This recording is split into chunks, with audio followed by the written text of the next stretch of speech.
The morning they lowered my mother into the ground, my father looked relieved. Not grieving, relieved. 3 weeks later, Celeste moved into our home, sleeping in my mother's bed. When I refused to call her Mom, he threw a duffel bag at my feet with my clothes already packed inside. If you can't handle it, get out. I was 17. Alone. Homeless. They thought they'd erased me from existence. The inconvenient daughter. The living reminder of a woman they wanted to forget. What my father never anticipated was that 8 years later, I'd be standing in a courtroom, facing him not as his broken child, but as the lawyer who would dismantle everything he'd built. They say revenge is a dish best served cold. But justice? Justice burns like fire. Just before we get back to it, I'd love to know where you're watching from today, and if you're enjoying these stories, make sure you're subscribed. The morning of my mother's funeral was exactly as bleak as it should have been, cold, rainy, and as gray as the ashes they'd give us later. I stood there in a black dress that hung too loose around my shoulders, watching raindrops slip down the polished mahogany of her casket. But what struck me most wasn't the weather or the finality of that box. It was my father's face. Alan Whitmore didn't look devastated or even properly sad. He looked relieved. She's at peace now, people kept saying, patting my arm. But I knew the truth. The only one at peace was him. I caught his eye across the cemetery as they lowered Mom into the ground. He looked away first. 5 days later, I came home from school to find a strange woman sitting at our kitchen counter, drinking coffee from my mother's favorite mug, the one with little purple flowers that Mom said reminded her of the wildflowers near her childhood home. The woman had glossy dark hair and red lipstick that seemed too bright for a house still in mourning. "You must be Vivian," she said, her voice sweet in a way that felt practiced. "I'm Celeste. Your father and I work together." I nodded, not trusting myself to speak, and retreated to my room. That night, I heard laughter from downstairs, my father's deep chuckle mixing with her lighter one. I pressed my pillow around my ears and tried to remember when I'd last heard him laugh with Mom. Within a week, Celeste's clothes were hanging in the master closet. Her perfume replaced the lingering scent of my mother's shampoo in the bathroom. Her car was parked in our driveway each morning when I left for school. She'd moved in so quickly it felt like she'd been waiting in the wings, marking time until the spotlight was hers. Dad started smiling more. Not at me, barely at me, but at her. Around her. Because of her. And somehow, that felt like the worst betrayal of all. "Vivian, we need to talk about household expectations," my father said one evening as we sat down to dinner. Celeste had made some fancy pasta dish that smelled amazing but tasted like nothing in my mouth. "Celeste is part of our family now." I stared at my plate, pushing noodles around with my fork. "It's been 3 weeks, Dad." "Life moves on, Vivian." His voice took on that edge, the one that warned me I was testing his limits. "We have to move with it." "Your father has been through so much," Celeste added, reaching over to touch his hand. "We all need to support each other now." I looked up, meeting her perfectly made-up eyes. "And how exactly were you supporting him while my mother was dying?" My father's fork clattered against his plate. "That's enough. I just think it's interesting how quickly you found a replacement," I said, the words burning my throat on their way out. "Did you even wait until the funeral flowers wilted?" "Vivian," my father's face flushed dark red. "It's okay, Alan," Celeste said softly. "She's grieving. We need to be patient." "Don't talk about my grief like you understand anything about it," I snapped. "This has to stop," my father said, his voice dropping to that dangerous, quiet tone. "Celeste deserves your respect. I expect you to treat her as part of this family, as your mother now." The room went silent. I could hear the tick of the grandfather clock in the hallway, counting out the seconds of this new, terrible reality. "My mother is dead," I said, each word like glass in my mouth. "You don't get to replace her with your, whatever she is." "This isn't a request, Vivian. This is how things are going to be.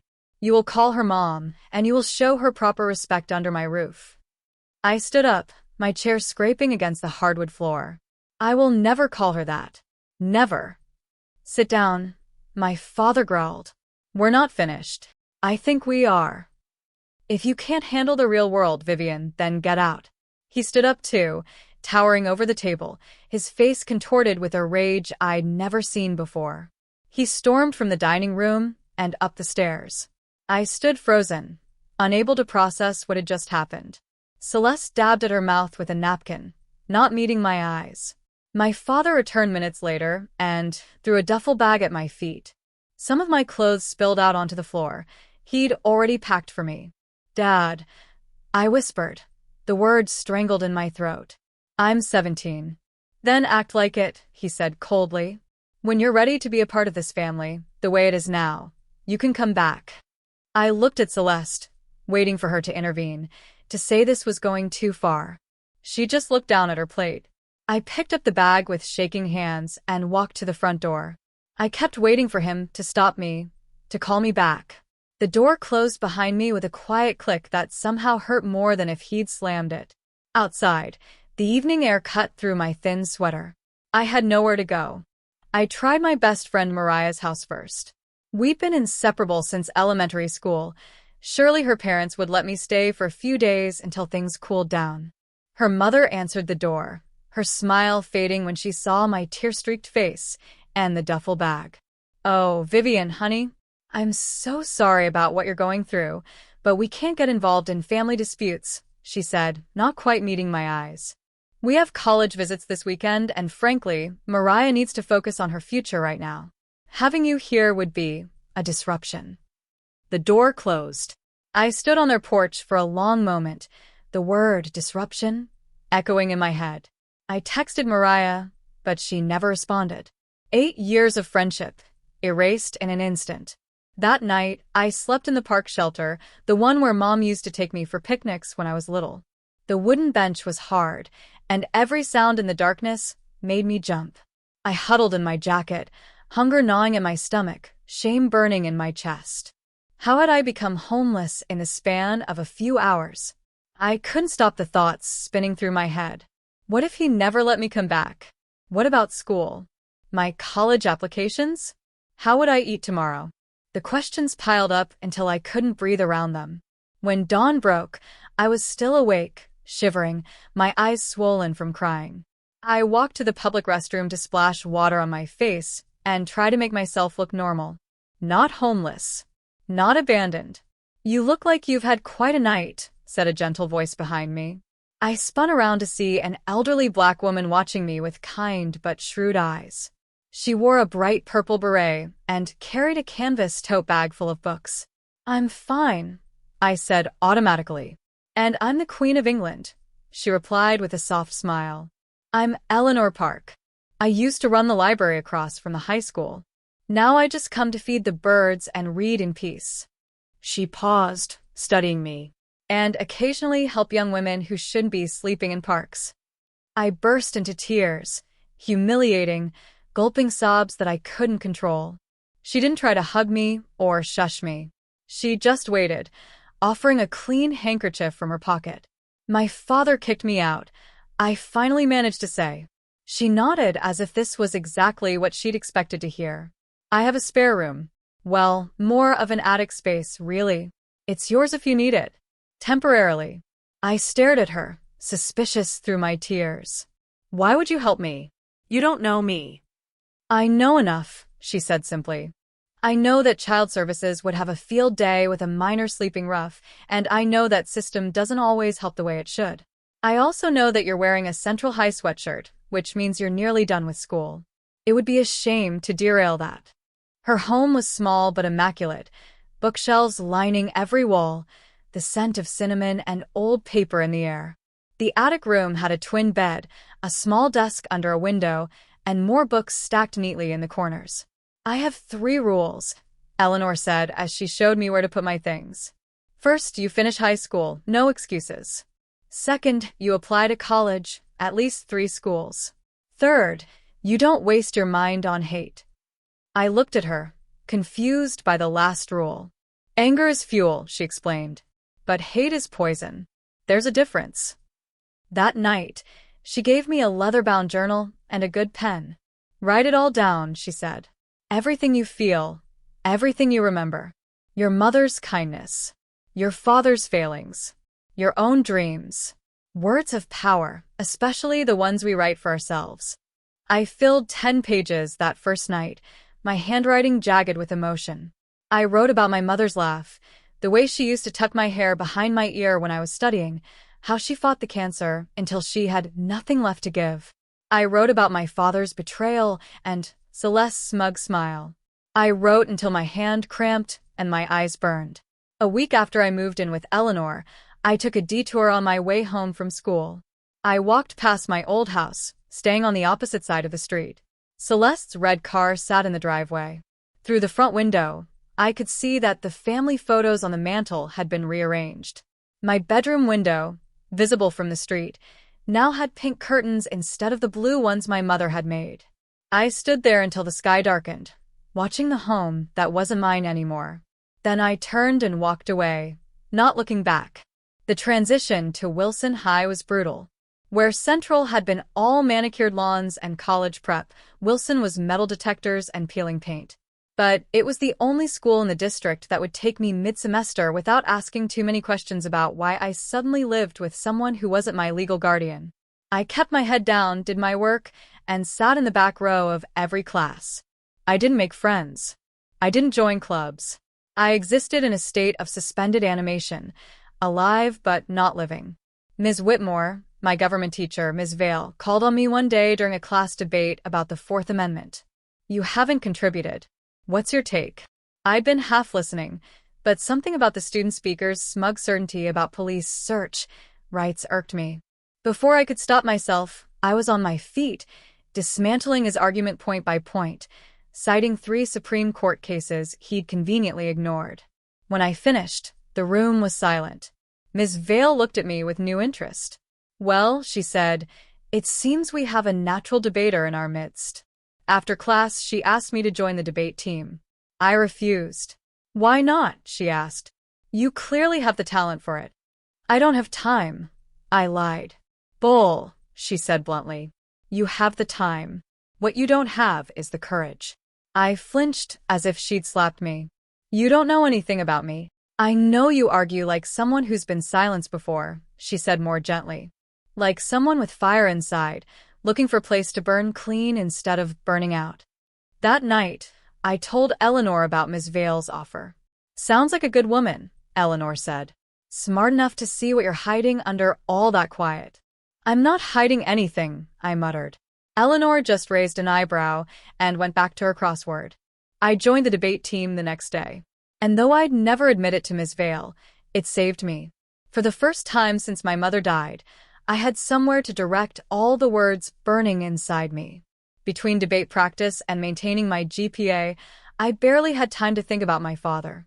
But late at night, in Eleanor's attic, I'd pull out college brochures and law journals I'd smuggled from the school library. I'd trace my fingers over glossy photos of law libraries and courtrooms, something like hope flickering in my chest. "You argue like a woman with fire," Ms. Vale told me after I won my first tournament. "Not just with logic, but with conviction. That's rare." I applied to 12 law programs in secret, writing essays late into the night while Eleanor slept downstairs.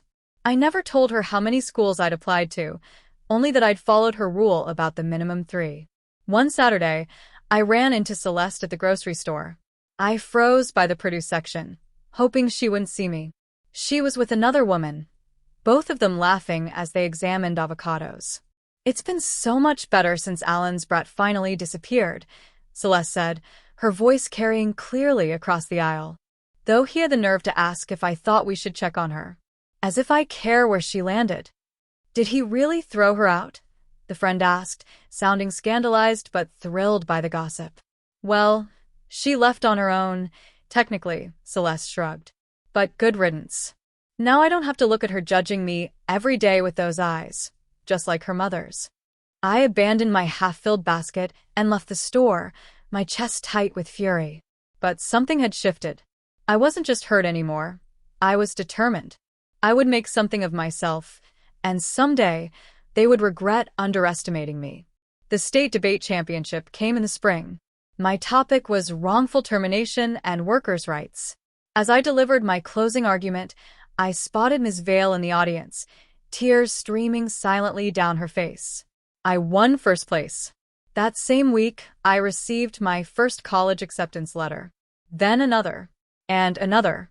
By the end of April, I had my pick of schools, several with partial scholarships. I chose Hamilton University's pre-law program, 3 states away from my father and everything he represented. When I showed Eleanor the acceptance letter, she wept. Not delicate tears, but deep, body-shaking sobs that startled me.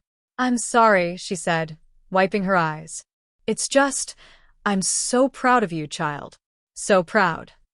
The night before I left for college, Eleanor brought down an old leather suitcase from the attic closet.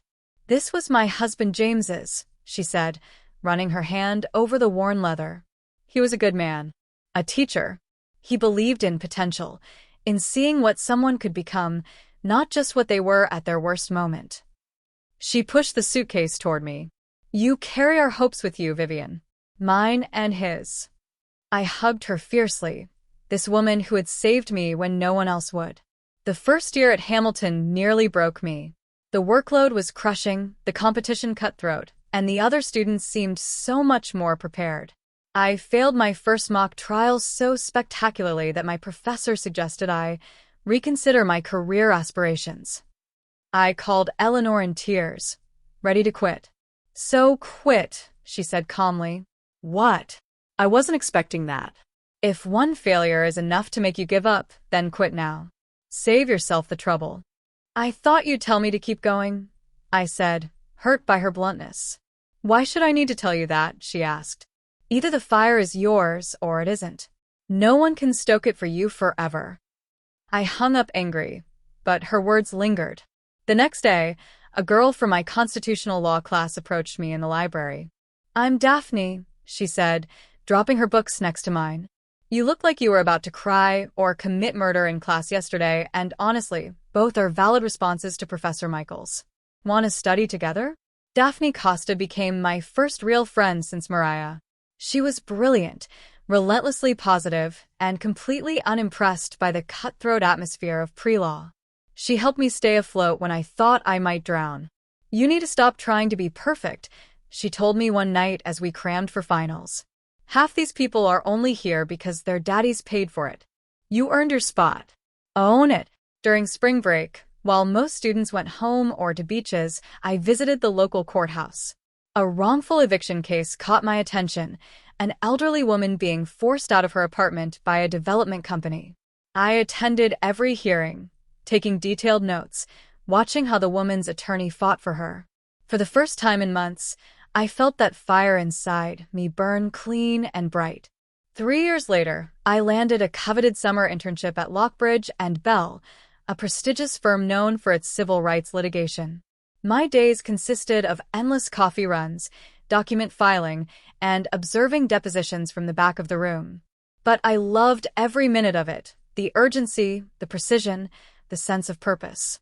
"Whitmore, I need you to organize these intake forms," Sarah Bell, one of the senior partners, said one afternoon, dropping a stack of folders on my desk.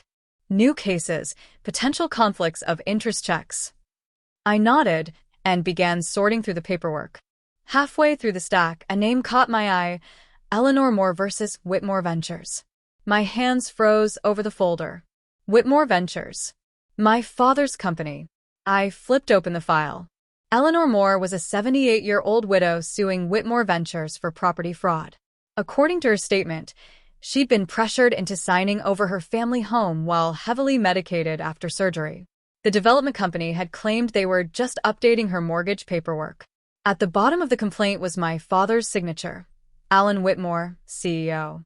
The same signature that used to appear on my school permission slips and birthday cards. My heart raced as I slipped the file into my bag.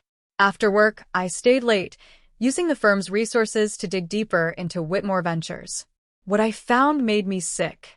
Dozens of similar cases, elderly homeowners, predatory contracts, illegal evictions, and a trail of bribed housing officials. All under my father's direction. All since he'd taken over the company 5 years ago, right around the time my mother got sick. I printed everything I could find, my hands shaking with rage, and something else, A terrible clarity. This was why I'd gone into law. Not just to rebuild my life, but to fight men like him. When I got back to my apartment that night, there was a letter waiting for me. Eleanor's handwriting on the envelope. I tore it open, expecting her usual mix of encouragement and tough love. Instead, I read, "My dear Vivian, the doctors tell me I don't have much time left. Cancer, like your mother, isn't that a cruel joke? I didn't want to tell you until your internship was over. You need this opportunity, and I won't have you rushing back to play nurse for an old woman. I am so proud of who you've become. That fire I saw in you has grown into something magnificent. Whatever happens after I'm gone, remember this. You were never thrown away. You were planted. And look how you've grown. All my love, Eleanor." I cried for hours, clutching the letter to my chest. Eleanor, the only family I had left, was dying. And there was nothing I could do to stop it. The next day, I called Daphne in a panic. She'd graduated a semester early and was already working at a family law practice in the city. "I need your help," I told her, my voice still raw from crying. "It's about my father." We met at a coffee shop near her office.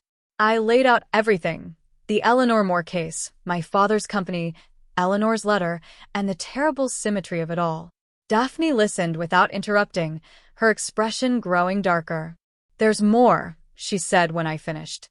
"I did some digging after you called. Celeste Evans, she was your father's assistant before she became his wife, right?" I nodded, feeling a familiar twist in my stomach at the mention of Celeste. "Well, according to public records, she had a baby about 7 months after your mother died. Your half-sibling, I guess." "He didn't waste any time," I said bitterly. "That's just it," Daphne said, leaning forward. "The timing doesn't add up.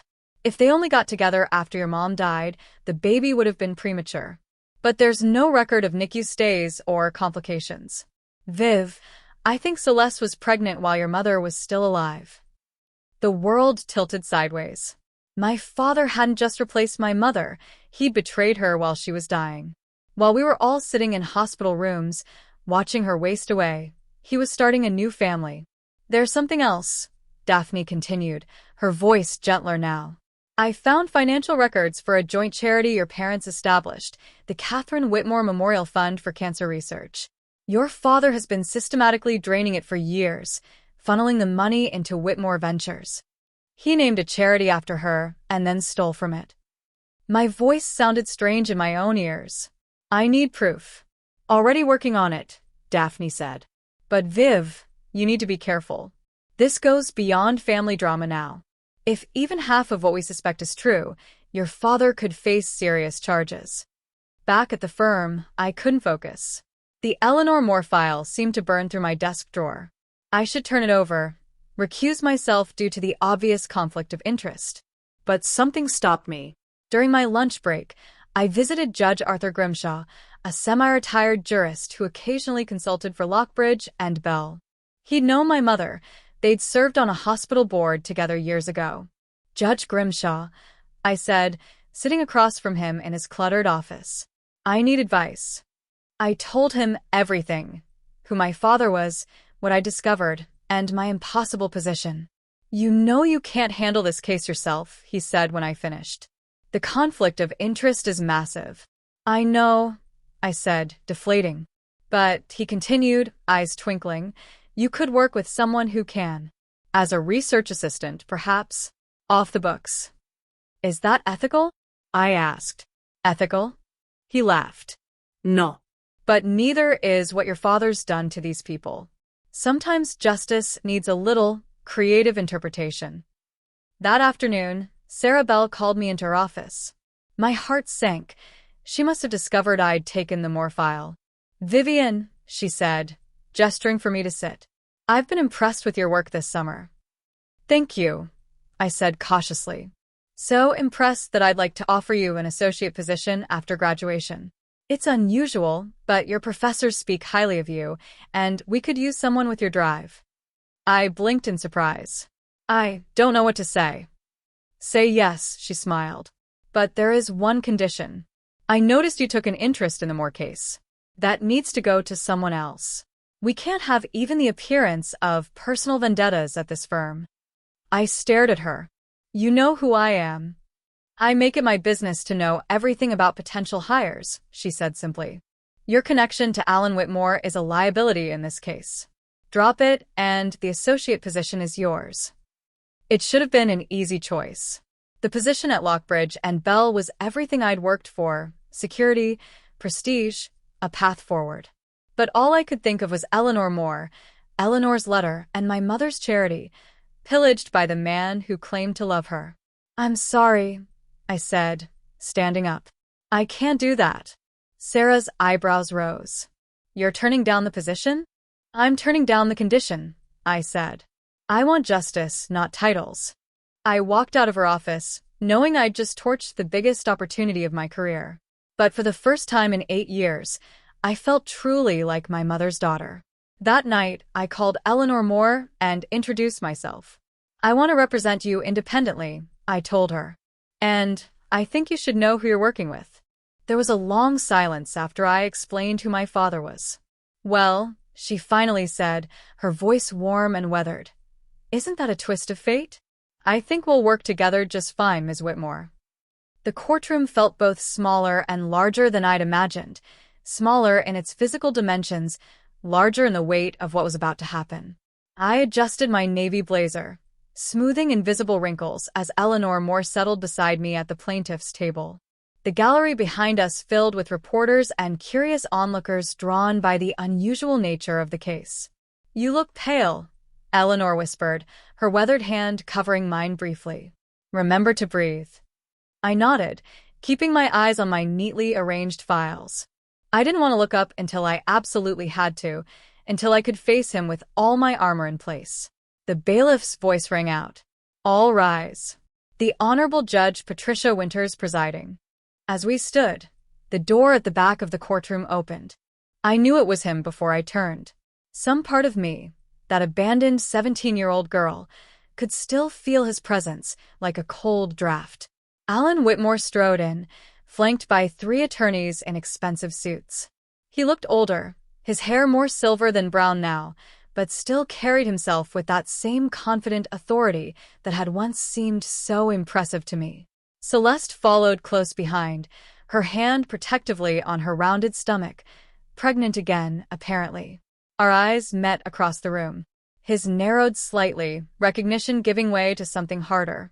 Confusion, then anger, then a cold, calculating assessment. He hadn't expected this. He hadn't expected me. Celeste recognized me a moment later. Her perfect makeup couldn't hide how her face drained of color. She clutched at Alan's arm, whispering urgently. He shook her off, his expression settling into a mask of indifference. Judge Winters called the court to order, and I forced myself to focus on the case, not the churning emotions threatening to overwhelm me. Eleanor Moore versus Whitmore Ventures. Property fraud and elder abuse. The facts, not the family drama.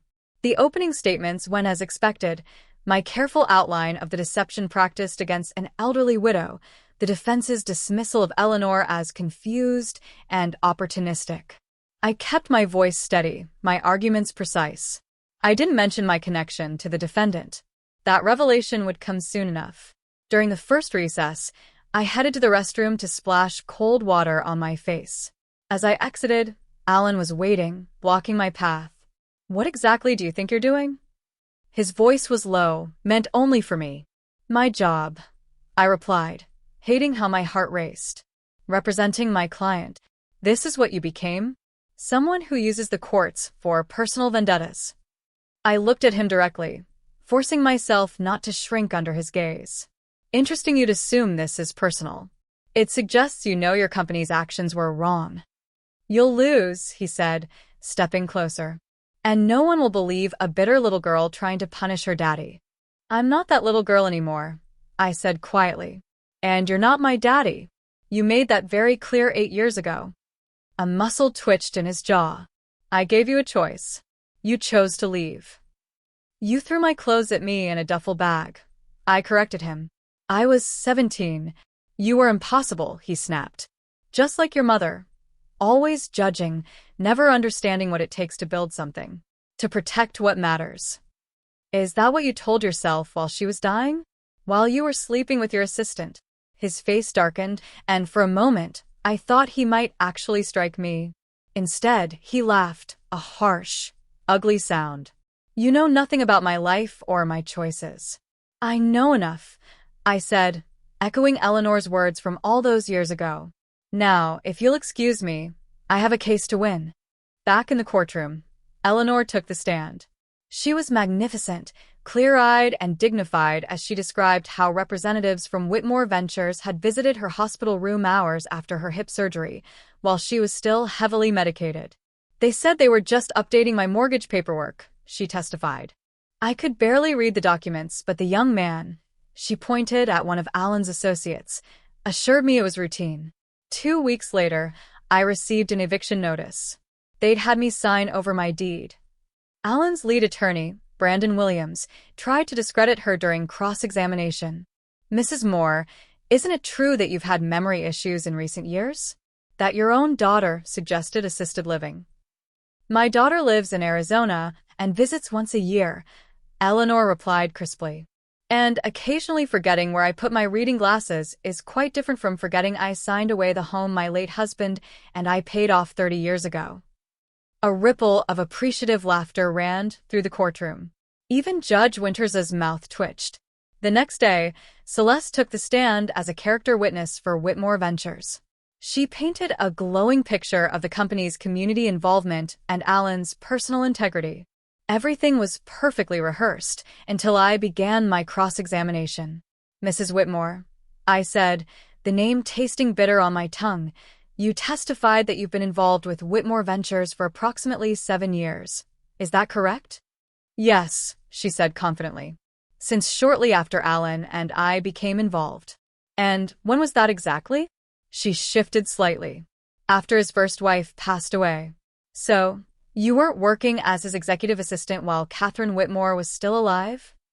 Well, yes, I was his assistant, but our relationship was strictly professional until after.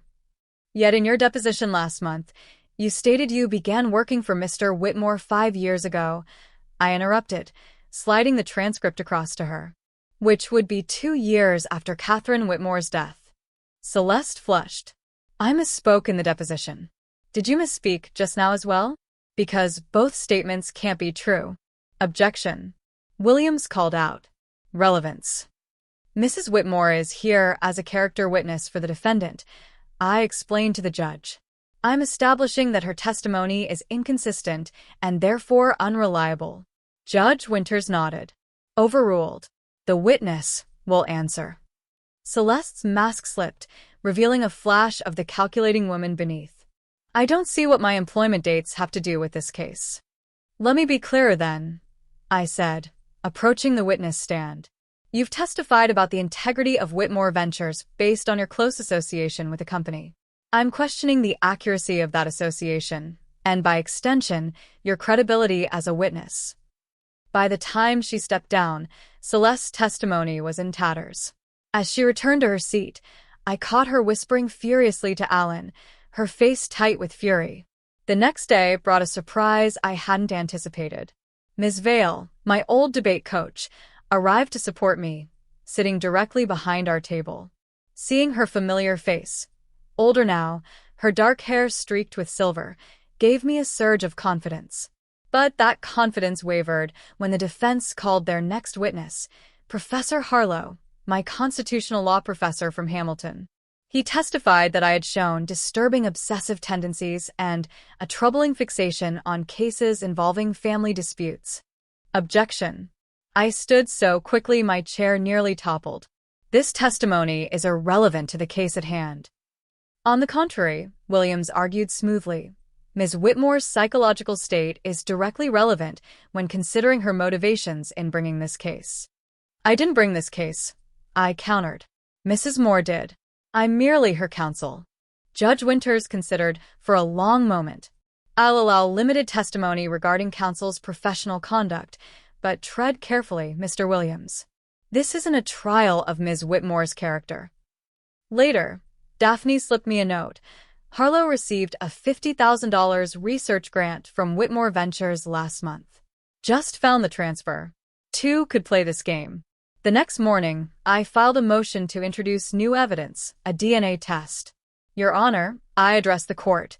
In the course of investigating Whitmore Ventures' business practices, evidence emerged of personal impropriety that speaks directly to the defendant's pattern of deceptive behavior.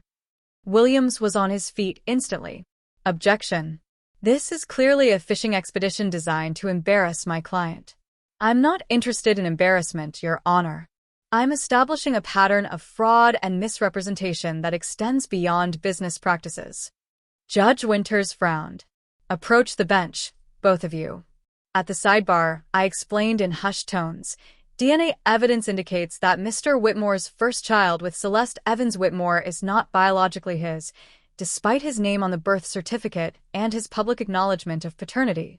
This speaks directly to the kind of deception Mrs. Moore experienced. Documents misrepresented, signatures obtained under false pretenses. The judge studied me for a long moment. I'll allow it, but Ms. Whitmore, I'm watching you very carefully. This had better be relevant to the fraud case. When we returned to our tables, Alan was staring at me with undisguised hatred. I'd crossed a line, one that couldn't be uncrossed. This wasn't just legal anymore. It was war. The cross-examination duel with Alan's lead counsel was brutal. Williams was skilled, aggressive, and determined to discredit both me and Eleanor. Isn't it true, he demanded, that you specifically sought out this case because of your personal vendetta against Alan Whitmore? I didn't seek out this case, I replied calmly. Mrs. Moore was already a client at Lockbridge and Bell when the connection became apparent. And you didn't immediately recuse yourself? That seems like a clear ethical violation. I did remove myself from the Lockbridge team. I corrected him. I'm representing Mrs. Moore independently, with full disclosure of my connection to Mr. Whitmore. Williams smiled thinly. And what exactly is that connection? Perhaps you should enlighten the court. Here it was, the moment I'd been both dreading and waiting for. Alan Whitmore is my father, I said, my voice steady.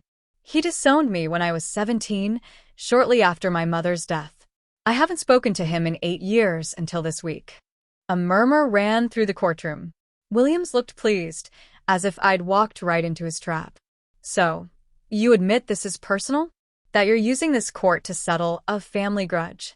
What I'm doing is seeking justice for an elderly woman who was defrauded by a company with a documented pattern of predatory behavior, I replied. My personal history gives me insight into the defendant's character, but this case stands on its legal merits.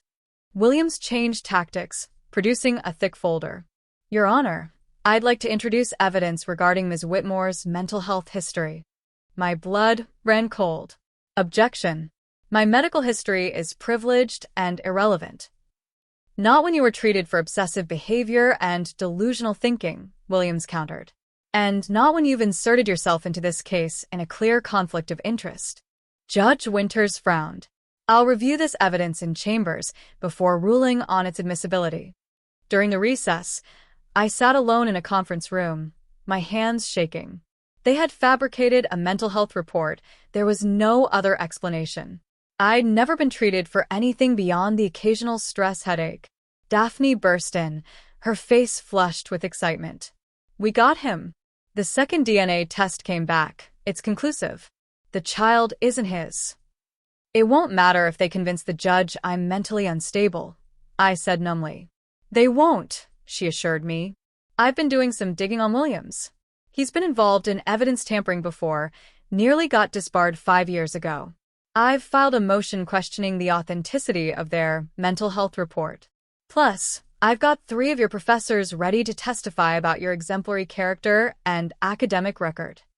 The afternoon session was delayed as Judge Winters reviewed both the mental health report and our challenge to it. When court finally reconvened, her expression was thunderous. The alleged mental health report will not be admitted, she announced. Furthermore, Mr. Williams, I'm referring this matter to the Bar Association for investigation of potential evidence fabrication. She turned to me. Ms. Whitmore, you may proceed with your closing argument. I stood, gathering my notes, but then set them aside. I knew what I needed to say. Your Honor, this case is about trust and betrayal. It's about powerful people exploiting vulnerable ones. It's about documents that say one thing but mean another, signatures obtained through deception, and lives upended by greed. I glanced at Eleanor, then at my father. Mrs. Moore trusted the representatives of Whitmore Ventures when they came to her hospital room. She trusted that they were telling the truth about the papers she was signing. That trust was betrayed, just as the trust of dozens of other homeowners was betrayed through similar tactics. I took a deep breath, steadying myself. Some might argue that this case is clouded by personal history. I won't deny that I know Alan Whitmore in a way few people do. I've experienced firsthand his capacity for abandonment and his skill at rewriting narratives to suit his needs. But this case isn't about my story, it's about Mrs. Moore's. It's about her right to keep the home she's lived in for 40 years, the home where she raised her children and mourned her husband. I looked directly at the jury, no longer avoiding anyone's gaze. Trust is easily broken, but justice doesn't have to be. Today, you have the power to say that signatures obtained through deception aren't binding. That vulnerable people deserve protection. That truth still matters, even when powerful people try to bury it. When I returned to my seat, Eleanor squeezed my hand. Ms. Vale nodded approvingly from the gallery. And Daphne, sitting behind our table, gave me a subtle thumbs up. The jury deliberated for 6 hours. 6 hours of pacing hallways, drinking bitter coffee, and trying not to make eye contact with my father and Celeste across the waiting area. When the bailiff finally called us back, my legs felt like water. We stood as the jury filed in. The foreman handed a slip of paper to the judge, who read it impassively before returning it. "Has the jury reached a verdict?" Judge Winters asked. "We have, Your Honor," the foreman replied. In that moment of suspension, between question and answer, between past and future, I closed my eyes briefly. Whatever happened next, I had done everything I could. I had spoken the truth. I had fought for someone who needed fighting for. "We find in favor of the plaintiff, Eleanor Moore." The words washed over me like rain. We'd won. The aftermath was both anticlimactic and overwhelming. Judge Winters ordered Whitmore Ventures to return Eleanor's deed, pay damages, and cover all legal costs. More significantly, she referred the case to the district attorney's office for criminal investigation of fraudulent business practices. As we left the courthouse, reporters swarmed around us. Eleanor handled them with grace, but I hung back, still processing everything that had happened. Through the crowd, I caught a glimpse of my father sitting alone on a bench, his head in his hands. As I watched, he clutched at his chest, his face contorting in pain. "Dad!" The word escaped before I could stop it. A security guard rushed to his side. "Call an ambulance," someone shouted. "He's having a heart attack." I stood frozen, unsure what to do. He wasn't my responsibility anymore. He hadn't been for 8 years. And yet, Celeste pushed through the crowd, her face a mask of panic. When she saw me watching, her expression hardened. "Haven't you done enough?" she spat. I turned away, letting the paramedics do their work. Later, I learned he'd suffered a panic attack, not a heart attack. The stress of the trial, and its implications for his business, had finally broken through his armor of certainty. The news coverage was immediate and unflinching. Disgraced tycoon exposed by estranged daughter. Father-daughter courtroom showdown ends in fraud investigation. Whitmore empire crumbles under weight of deception. I hated how they framed it, as if I'd orchestrated the whole thing as revenge. As if Eleanor's case was just a subplot in my personal drama. But I couldn't control the narrative any more than I could control my father's choices. 3 days after the verdict, I visited my mother's grave for the first time since I was 17. The cemetery was quiet, dappled with late afternoon sunlight filtering through old oak trees. Her headstone was simple: Catherine Marie Whitmore, beloved wife and mother. I traced the letters with my fingertips. "I kept my promise," I whispered. "Remember how you always said to stand up for what's right, even when it's hard." "I did that, Mom. I think you'd be proud." I placed fresh flowers by her grave and sat there for a long time, telling her everything about Eleanor, about law school, about the case, about how I still missed her every day. As I was leaving, my phone rang, an unknown number. "Is this Vivian Whitmore?" a woman's voice asked. "Yes, who's calling?" "This is Celeste." Her voice was different than I remembered, subdued, almost hesitant. "I'd like to meet with you. In private." Every instinct told me to refuse, but curiosity won out. We arranged to meet at a coffee shop near the courthouse, neutral territory. She was already waiting when I arrived, her perfect appearance slightly frayed around the edges. Dark circles shadowed her eyes despite careful makeup. "Thank you for coming," she said as I sat across from her. "I know you have no reason to trust me." "Why am I here, Celeste?" She twisted her wedding ring nervously. "I want you to understand. I was a victim too, in my way." I raised an eyebrow, waiting. "Your father. He has a way of making you feel special, chosen. I was 23 when I started working for him. He told me I had potential, that I was smarter than the others." She laughed hollowly. "I thought I was in love with him. Maybe I was." "That doesn't excuse what you did," I said. "You moved into my mother's house before her side of the bed was cold." "I know," she whispered. "I know how it looked. But Alan, he can be very persuasive. And very cruel when crossed." "Is that supposed to make me feel sorry for you?" No. She shook her head. "I'm not asking for forgiveness. I'm offering information. The company is going under. The DA is investigating the charity funds, the ones in your mother's name. Alan's talking about leaving the country." "Why tell me this?" "Because it's over. All of it. And maybe I want to do one right thing before it all comes crashing down." She stood, gathering her purse. "The baby isn't his, by the way. Your evidence was correct. I think on some level he's always known." I watched her walk away, this woman I'd hated for so long. She wasn't a monster, just a flawed, complicated human who'd made terrible choices. Like my father, like all of us, in our own ways. That evening, a package arrived at my apartment, a stack of letters tied with faded ribbon. The note attached read simply, "Found these while clearing Eleanor's things. She wanted you to have them when the time was right. Arthur Grimshaw." Eleanor had written me a letter every month during my years at college, saving them for after she was gone. Each one ended the same way. "Fight smart, but love louder." I stayed up all night reading them, laughing and crying at her wisdom, her humor, her unflinching belief in me. In the last letter, dated just weeks before her death, she wrote, "Remember, child, pain can make you hard or it can make you wise. Choose wisdom. It's far more powerful and lasts much longer." The next morning, a different package arrived, a thin envelope with no return address. Inside was a handwritten letter from my father. "Vivian, you've won. I hope that brings you satisfaction. Everything I built is being dismantled because you couldn't let go of the past. Your mother would be disappointed in what you've become, vindictive, cold, calculating. Just like me, it seems. Perhaps that's the real tragedy." I didn't read past the first paragraph. I dropped the letter into the trash and walked away. He still couldn't see beyond himself, beyond his own pain and justifications. Maybe he never would. Instead of dwelling on it, I channeled my energy into something constructive.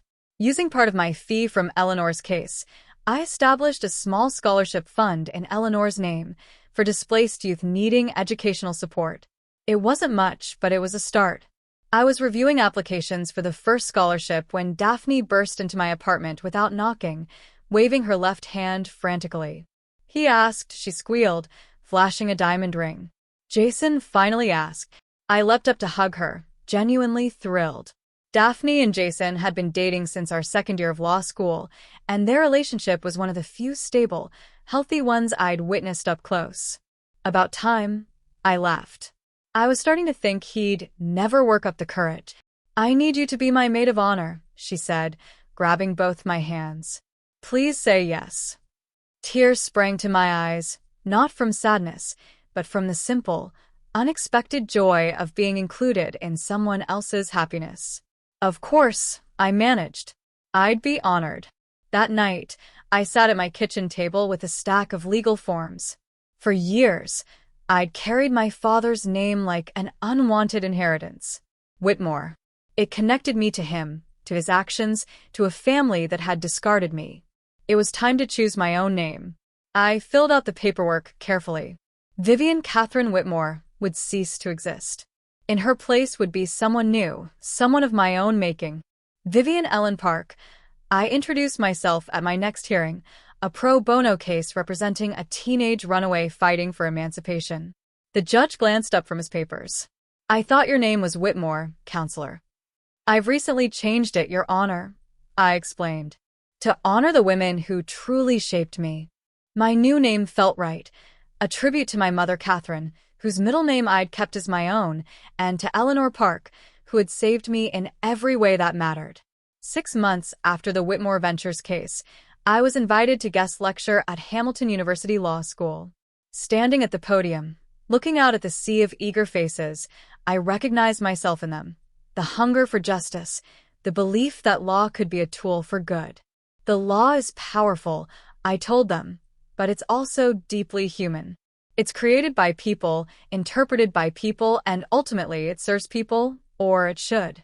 Never forget the humanity behind every case number, every precedent, every ruling.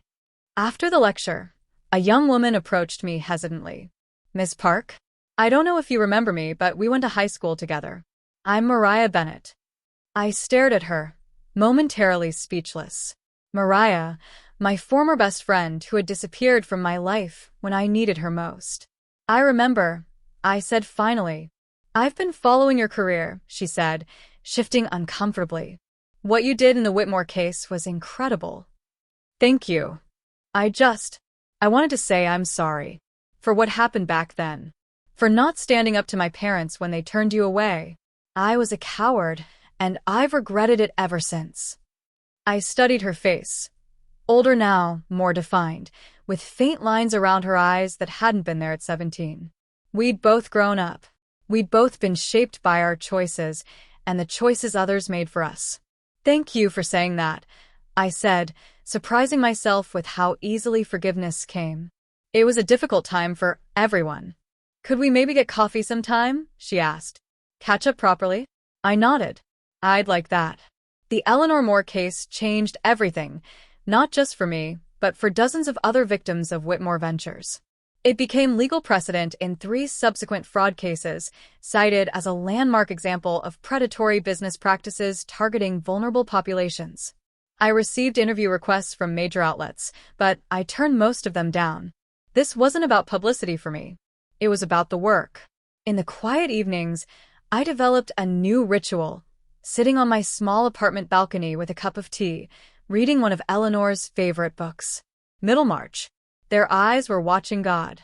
To Kill a Mockingbird. Her literary tastes had been eclectic and impeccable. Peace isn't loud, she had written in one of her letters. It's steady, like a heartbeat. You'll know you found it when you stop looking for it. On a crisp autumn day, I drove by my childhood home on a whim. The for sale sign in the yard was weathered, suggesting it had been there for months. The windows were dark, the garden overgrown. I pulled over and sat in my car, studying the place that had once been the center of my world. I could have gone inside, called the realtor, arranged a viewing, walked through those rooms one last time. Instead, I simply nodded to myself and drove on. That house belonged to a different life. A different me. Later that week, while organizing old files, I found a forgotten book at the bottom of a box, a collection of poetry my mother had given me for my 16th birthday. A folded note slipped from between the pages, her handwriting instantly recognizable. My darling girl, on days when the world feels too harsh, remember this. Never let their silence shape your worth. Your voice matters. Your heart matters. You matter, not for what you achieve or who approves of you, but simply because you are. All my love always, Mom. I pressed the note to my chest, feeling her presence more strongly than I had in years. She'd known, somehow, known that I would need these words long after she was gone. The next morning, I stood in the rain outside my office building, letting the drops pelt my face. It reminded me of that funeral day so long ago, the cold, the gray, the bottomless grief. But this time, I lifted my face to the sky, welcoming the sensation. I wasn't broken anymore. I wasn't defined by what I'd lost or who had left me. I was defined by what I'd built, by the people I'd helped, by the woman I'd chosen to become. The final case file on Whitmore Ventures landed on my desk that afternoon. The criminal investigation was complete, charges filed, plea deals in process. I closed the folder and set it aside. It was done. My father wasn't my story anymore, I was. That evening, as sunset painted my apartment in gold, I thought about the long, winding path that had brought me here. From a frightened 17-year-old sleeping in a park to a lawyer fighting for others who had been silenced or discarded. From a girl desperate for her father's approval to a woman standing firmly in her own power. They had tried to define me with pain, but I had used that pain to build my name, my voice, my fire, and that fire would never go out. What would you sacrifice for justice, your career, your name, or the last threads connecting you to who you once were? If this story of reclaimed power resonated with you, hit that like button and subscribe for more tales of those who refuse to remain footnotes in their own lives.